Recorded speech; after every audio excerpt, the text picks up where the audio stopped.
Drop sets are a great tool to increase volume during a workout.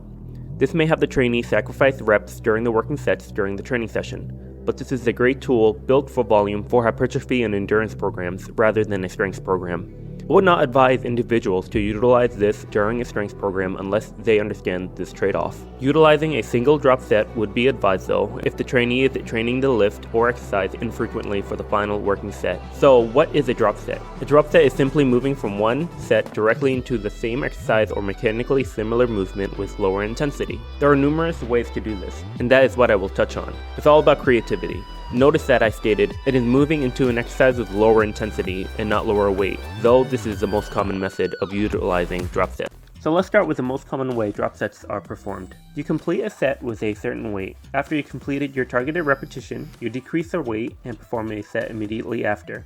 Often I decrease the weight by roughly 20% rounded to the nearest plate.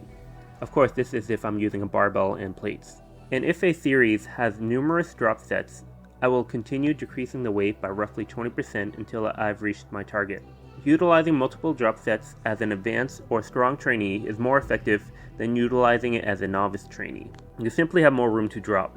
If you're performing drop sets from 315 pounds, as an example, the next weight will be roughly 252 pounds, then roughly 200 pounds, then roughly 160 pounds, and then roughly 135 pounds. As I mentioned previously, each set will be rounded to the nearest weight where the plates allow. 252 pounds, for example, would be a 45-pound bar with 4 45-pound plates, 2 10-pound plates, and 2 5-pound plates, totaling 255 pounds, not 252 pounds. Now a trainee who is lifting and starting at 135 pounds for the drop set will drop to 110 pounds, then 85 pounds, then 70 pounds, and then 55 pounds. Notice these increments are not as drastically different as the increments if starting from a higher weight. Oftentimes, I find the novice trainee needs to drop at least 50%, not only due to their lower capacity of endurance, but 135 pounds compared to their first drop set of 110 pounds is still comparably difficult. Again, this is the most common form of performing a drop set. I will explain when to utilize drop sets later, but please don't end this video now and think I'm telling you to perform drop sets after every set. The next method for performing a drop set is by moving from one exercise with high intensity or heavy weight directly into a different exercise with very similar movement mechanics with lower intensity or lighter weight. One example will be performing a heavy set of barbell hinge rows and moving onto a set of dumbbell hinge rows. But wait, isn't this just a superset? Which is performing a set of 2 different exercises back to back with minimal rest in between? And yes, it's technically a superset, but utilizing it this way upgrades it to a super drop set.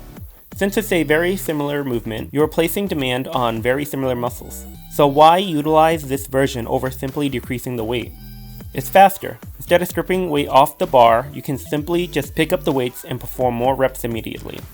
Oftentimes, I don't even gather the dumbbells. If the plates allow for safe gripping, I grab the plates directly and perform it with the plates. Also, if you're not performing the drop set for the final set, leaving the weight on the tool, in this case the bar, will save time on reloading the weight back onto the bar. The last way to perform drop sets, which I'll talk about, is by altering tempo. I would personally say that this is the most advanced of these variations, mainly because most trainees don't really focus on their tempo or cheat during their tempo. Look at these 2 exercises. This is the eccentric row, and this is the speed row. Are these 2 videos the same exercise? Yes, look, they're both single arm bench supported rows. Now I will ask again, are these 2 the same exercise? No, they're executed differently. Obviously, I'm joking here, but you're going to come by this a lot in the fitness community. How do you make something so simple, such as picking things up and putting them down, into something hard to become an expert? Well, obviously, the eccentric row is more difficult. Lowering the weight slowly increases time under tension for the eccentric portion of the movement. Then if you look at the speed row, there is less than half the time under tension than the eccentric row. So by performing the eccentric row first, then supersetting with the same weight into a speed row, you're effectively performing a drop set. Now this is where most trainees get it wrong. I know because even when I train people in person, they try to cheat with their tempo. Lowering the weight for 5 seconds is different from targeting 3 or 2 seconds. And most trainees fail with true, honest, eccentric rows at 5 reps. And let's say a trainee will fail with their eccentric rows at 5 reps, but they keep counting and trying to go all the way up to 10. In the process, they begin their speed rows mid-set. If you fail at 5, you fail at 5. There isn't any shame to it. Just stop and move on to the speed row. This is important because it will affect your weight targets in the following workout. If you completed the 10 repetition target for 10 eccentric rows, I would advise you increase the weight, but you weren't even able to complete 5 reps. But if you were training online, I didn't know that. So what may happen in the end is that you cheat more with tempo with the weight. Soon you're performing the speed variation of the exercise, drop setting into the speed variation of the same exercise, which is not a drop set. So yeah, tempo matters. There is no shame in failing before your targeted repetition. I will repeat this more often because as much as people train their bodies in the gym, some train their egos harder. Only count the reps which you performed the exercise correctly.